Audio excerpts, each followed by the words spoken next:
So, anticipating my death any moment now, whether I take medication or not, Jill needed my friend Cortland to kind of see things her way before she left because it boils down to a liability issue. Who was the last person that had contact with me, be that doctor or nurse or janitor, under these circumstances? You get it? It is the best crime scene that is active, fully active. Who was the last person to make contact with him? The homicide department unit will come in here to investigate after the coroner's calls and I'm pronounced dead, like a stiff doorknob, dead to the motherfucker. It's a particular procedure they have to do out of respect and notify the NYPD homicide who was here last week, ironically. And the lead detective, white woman, had a hard time looking me in the face in regards to the Vincent sexual assault in room 768 or whatever it was, right outside the nurse's station. They had me put in room 409 when the Italian woman broke me down saying that I'm schizophrenic baby and that because I'm not seeing a doctor, but I don't have a doctor, I don't have to see one. But at the time I have kidney failure and the NYPD was behind her taking care of another patient. Well, they visited me last week finally out of a not even had to cover up their asses because they didn't respond the day that I called them. And that's what that woman downstairs said to me in 409, that I was paranoid when I called the NYPD, which is why I'm schizophrenic baby, when nobody was around with the NYPD sitting across taking care of another person. Now, the white woman that was here the other day representing the proud NYPD, with this look on her face, you understand it? There was a couple of detectives who scrunched their backs against the wall. It's two things they was doing. Watching her as a white detective, how she handling the case, or acting like I was lying when I gave them a statement as what happened to the guy Vincent who attacked me in that room sexually.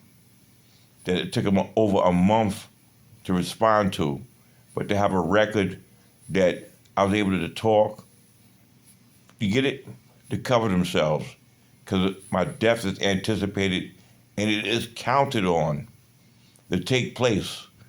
But it boils down to who was the last person to make actual contact and confirm that I was alive.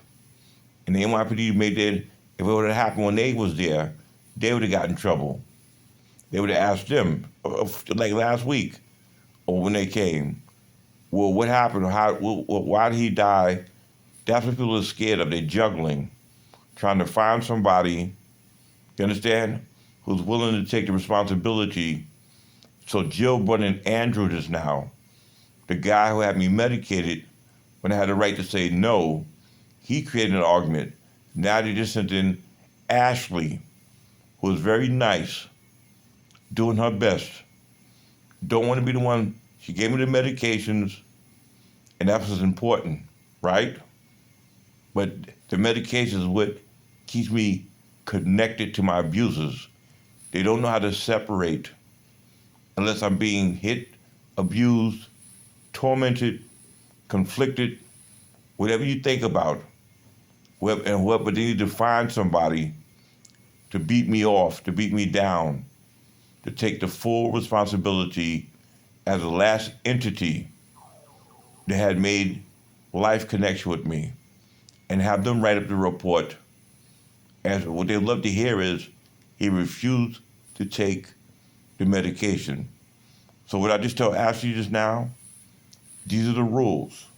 The next time when you nurses start an argument during the process of my medication, I'm calling it off. The next time when you PCAs create an argument when it comes under blood pressure, I'm calling it off. Like the Indian nurse, when I started to do Bible study a couple of weeks ago, hooked me up to the blood pressure machine left me hanging on the cuffling. And as soon as Bible study started, where the pastor was there online to pray for me, she kicked my foot to get my mind off of him and to get argumentative with her. You understand it? The next time that happens, you understand? And I am trying to get nothing but a bunch of niggas up here to make an issue before I die. I'm going to tell you the truth about that. That seems to be my last hope. Good night. God bless you.